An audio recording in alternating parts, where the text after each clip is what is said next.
14ଟା ଶିଶୁ କୁଆଡେ ନିଖୋଜ ହେଇଛନ୍ତି ବା ବିକ୍ରି ହେଇଛି। ଅର୍ଗାନାଇଜେସନ ଯଦି କୌଣସି ଏମିତି ଡେଷ୍ଟିଚ୍ୟୁଟ୍ କୌଣସି ମାନେ ନେଇକିରି ଆସୁଛି ପେସେଣ୍ଟ କୁ ଏବଂ ସେମାନଙ୍କର ମେଣ୍ଟାଲ ହେଲ୍ଥ ଠିକ ନାହିଁ, ସେଇ ଛୁଆ ମାନେ ହଉଛନ୍ତି, ତାହେଲେ CWC ପାଖରେ ତାକୁ ପ୍ରଡ୍ୟୁସ କରିବା କଥା। 2023, 24, 25ରେ 3-4ଟା କେସ୍ ଏମିତି ଆସିଛି। ଦେଖନ୍ତୁ, ଆମେ ବି ଆପଣ ମାନଙ୍କର ମିଡିଆରୁ ଆମେ ଜାଣିବାକୁ ପାଇଲୁ ଯେ 14ଟା ଶିଶୁ କୁଆଡେ ନିଖୋଜ ହେଇଛନ୍ତି ବା ବିକ୍ରି ହେଇଛି। କିନ୍ତୁ ଆମେ ଯେତେବେଳେ ରେକର୍ଡ ଦେଖୁଥିଲୁ କେତେ ଜଣ ମାନସିକ ରୋଗଗ୍ରସ୍ତ ଯୋଉ ମହିଳା ମାନେ ଆସିଥିଲେ ବା ଅସହାୟ ମହିଳା ମାନେ ଆସିଥିଲେ, ସେମାନଙ୍କର ଛୁଆ ମାନଙ୍କୁ ଯୋଉ କେତେଟା ଅର୍ଗାନାଇଜେସନ ନେଇକି ଆସିଥିଲେ ସେମାନଙ୍କୁ ଦିଆଯାଇଛି। ରେକର୍ଡ ବି ଅଛି। ଆମେ ତାର ସମ୍ପୂର୍ଣ୍ଣ ଭାବରେ ତାଙ୍କ ରେକର୍ଡ ବି ମାଗିଛୁ। ସେଇ ଇନଷ୍ଟିଟ୍ୟୁଟ ଗୁଡିକୁ ଆମେ ନିଶ୍ଚୟ ସେମାନଙ୍କୁ ବି ଆମେ ନୋଟିସ ମଗେଇବୁ। ତା ଛଡା ଆଉ କେତେଟା ଅଛନ୍ତି ଯୋଉମାନଙ୍କୁ କି ତାଙ୍କର ବାପା ମାଙ୍କୁ ହ୍ୟାଣ୍ଡ ଓଭର କରାଯାଇଛି। ଆମେ ଯୋଉ ଖବର ବାହାରିଥିଲା ଆକ୍ଚୁଆଲି ତାର ସତ୍ୟ ଜାଣିବା ପାଇଁ ଆମେ ଆସିଥିଲୁ, କିନ୍ତୁ ତାର ବର୍ତ୍ତମାନ ଆମେ ଦେଖିଲୁ ଯେ ସବୁ କିଛି ଠିକ ଅଛି। କିଛି ମାନେ ଆମେ ଆମ ପାଖରେ ଯେତିକି ବର୍ତ୍ତମାନ ରିପୋର୍ଟ ଅଛି, ଯୋଉ ମହିଳା ଆସିଛନ୍ତି ଡେଲିଭରି କରିଛନ୍ତି ତାଙ୍କର ତାଙ୍କ ନିଜର ବାପା ମା ସେମାନଙ୍କୁ ହ୍ୟାଣ୍ଡ ଓଭର କରାଯାଇଛି।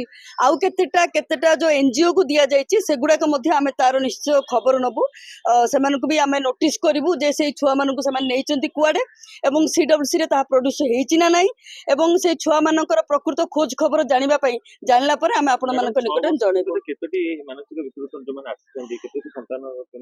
ହଁ, କେତେଟା ଯୋଉମାନେ ବଞ୍ଚିଛନ୍ତି ସେ ଭିତରେ ଆମେ ଦେଖୁଥିଲୁ 14ଟା ଛୁଆ ସେଥିରୁ ଅଛନ୍ତି। 14ଟା ଛୁଆ ମଧ୍ୟରୁ ନା ହଜି ନାହାନ୍ତି। ଆପଣଙ୍କୁ ଯେମିତି ମୁଁ କହୁଥିଲି, ତାଙ୍କର ପରିବାର ଲୋକ ଆସିଛନ୍ତି, ସେଇ ମା ମାନଙ୍କୁ ସେଥିରେ ଜଏନ କରିଛନ୍ତି ଏବଂ ଧରିକି ଯାଇଛନ୍ତି, ନିଜେ ଲେଖିକି ନେଇଛନ୍ତି ଆମର ଛୁଆକୁ ଆମେ ନେଇକି ଯାଉଛୁ। ଏବଂ ଆଉ କେତେଟା ଅର୍ଗାନାଇଜେସନ, ବସୁନ୍ଧରା ଭଳି ଅର୍ଗାନାଇଜେସନ, ସହାୟ ଭଳି ଅର୍ଗାନାଇଜେସନ, ଏମିତି କେତେଟା ଅର୍ଗାନାଇଜେସନ ସେମାନେ ଏଇ ସ୍ତ୍ରୀ ଲୋକମାନଙ୍କୁ ନେଇକିରି ଆସିଛନ୍ତି ଏବଂ ସେମାନଙ୍କର ଯେତେବେଳେ ବେବି ହେଇଛି ଏଇ ହସ୍ପିଟାଲ କର୍ତ୍ତୃପକ୍ଷ ତାଙ୍କୁ ହ୍ୟାଣ୍ଡ ଓଭର କରିଛନ୍ତି। ଏବଂ ସେମାନଙ୍କ ପାଖରେ ବର୍ତ୍ତମାନ ଛୁଆ ମାନେ କୋଉଠି ଅଛନ୍ତି, କେମିତି ଅଛନ୍ତି, CWC ରେ ସେମାନେ ପ୍ରଡ୍ୟୁସ କରିଛନ୍ତି କି ନାହିଁ, ବା ସେ ଛୁଆ ମାନଙ୍କର ବର୍ତ୍ତମାନ କୋଉ କଣ୍ଡିସନରେ ଅଛନ୍ତି, ତାର ସମ୍ପୂର୍ଣ୍ଣ ଖବର ଜାଣିବା ପାଇଁ ଆମର OCPCR ତରଫରୁ ଅଲରେଡି ଆମେ ଗୋଟେ ସୋ ମୋଟୋ କଗ୍ନିଜେନ୍ସ କେସ୍ ନେଇଛୁ ଏବଂ ଆକୁ ଆମେ SCB କୁ ଦେଇଛୁ, ସୁପରିଟେଣ୍ଡେଣ୍ଟ କୁ ଦେଇଛୁ। ଆର ଡିଟେଲ ସେମାନେ ଆମକୁ ଦେଲା ପରେ ଆମେ ଆପଣଙ୍କ ନିକଟରେ ତାର ସତ୍ୟ ପ୍ରକାଶ କରିବୁ।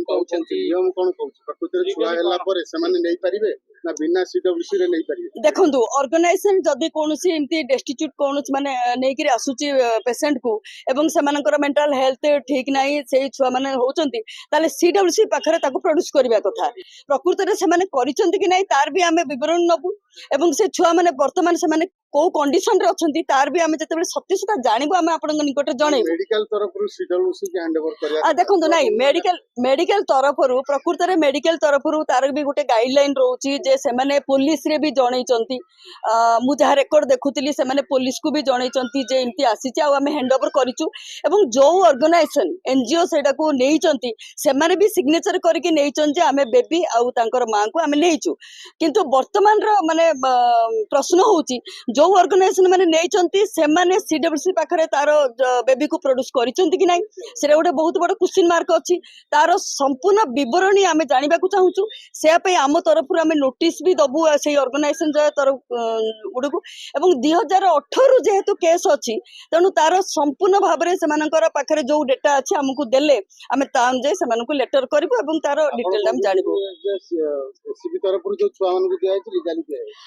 ସେମାନେ ପୋଲିସ ପାଖରେ 14 ଜଣଙ୍କ ଭିତରୁ ବହୁତ ଗୁଡିଏ କେସ୍ ମୁଁ ଦେଖୁଥିଲି ବର୍ତ୍ତମାନ 2023, 24, 25ରେ 3-4ଟା କେସ୍ ଏମିତି ଆସିଛି ଯାହାକୁ ସେମାନେ ତାଙ୍କ ବାପା ମାଙ୍କୁ ଦେଇଛନ୍ତି। ସେଇଟା ତ ଲିଗାଲି ଦେଇପାରିବେ କାରଣ ତାଙ୍କର ବାପା ମା ଆସିକି ନେଇକି ଯାଇଛନ୍ତି। ତାଙ୍କରି ବାପା ମା, ନଟ୍ ଡେଷ୍ଟିଚ୍ୟୁଟ୍, ସମସ୍ତେ ଡେଷ୍ଟିଚ୍ୟୁଟ୍ ନୁହନ୍ତି। ସେମାନଙ୍କର ବାପା ମା ଅଛନ୍ତି, ସେମାନେ ମେଣ୍ଟାଲ ଡିସଅର୍ଡର ଅଛନ୍ତି, ତେଣୁ ତାଙ୍କ ବାପା ମା ସେଇଟାକୁ ନେଇଛନ୍ତି। ସେଇଟାକୁ ନେଇପାରିବେ କାରଣ ତାଙ୍କ ଛୁଆକୁ ସେମାନେ ତାଙ୍କର ଝିଅକୁ ନେଇକି ସେମାନେ ଟ୍ରିଟମେଣ୍ଟ କରିପାରିବେ ଏବଂ ତାଙ୍କର ଯୋଉ ନାତି ବା ନାତୁଣୀ ଆସିଛନ୍ତି ତାଙ୍କୁ ସେମାନେ ନେଇପାରିବେ। ଏଇଟା ତ ଲିଗାଲି ଅଛି।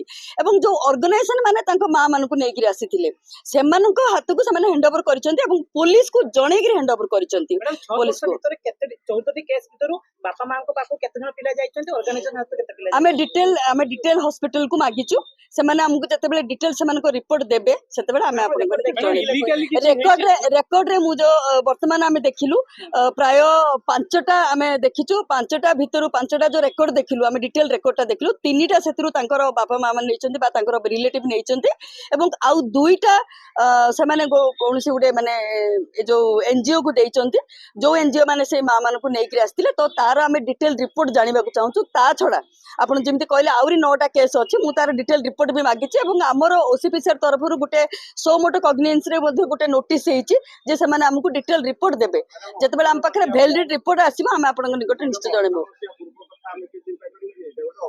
नाई आमे आमे केवल 18 मसिया कथा नुह आमे तांको को डिटेल रिपोर्ट मागिछु आपण आरटीआई जे मागिचंती से 18 मसिया रे मागिचंती किंतु आमे तांको को डिटेल रिपोर्ट मागिछु आमे आमे तांको को 2010 रु किबळी भाबरे एटे अछंती आमे ता ऊपर रिपोर्ट मागिछु आमे आजिरु रिपोर्ट मागिनु आमे 2010 रिपोर्ट मागिछु निश्चय जदी से संस्था माने नेइचंती एवं पिल्ला मानकर जदी किछि इल्लीगली से माने कोनसी प्रकार पदक्षेप नेइचंती सेमानकर विरुद्ध रे मध्ये कड़ा कार्यानुष्ठान ग्रहण करा जिवो।